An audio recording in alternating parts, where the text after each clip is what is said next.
குழந்தை மாதிரி அவங்க அம்மா அந்த இளைஞனை பார்த்துக்கிட்டாங்களாம்.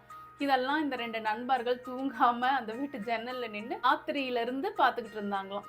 இந்த இளைஞன் வெளியே போன உடனே அதுல இருந்த ஒரு நண்பர் வந்து நேரா உள்ள போய் அம்மா வணக்கம் அப்படின்னு சொன்னாருங்களாம். இந்த அம்மா வந்து யாருங்க நீங்க, எனக்கு உங்களை தெரியலையே அப்படின்னு சொன்னாங்களாம். என்ன உங்களுக்கு யாருன்னு தெரியாதுமா, ஆனா நான் வந்து உங்களை பார்த்துருக்கிறேன். ஒரு கணவர் இல்லாம இந்த பையனை இவ்வளோ தொலைவு வளர்த்துருக்கிறீங்க. இந்த பையனுக்கு வந்து வாலிப வயசு வந்துருச்சே, வேலைக்கு அனுப்பக்கூடாதா, இன்னைக்கும் நீங்க ஏன் வேலைக்கு போய் கஷ்டப்படுறீங்க அப்படின்னு சொன்னாருங்களாம்.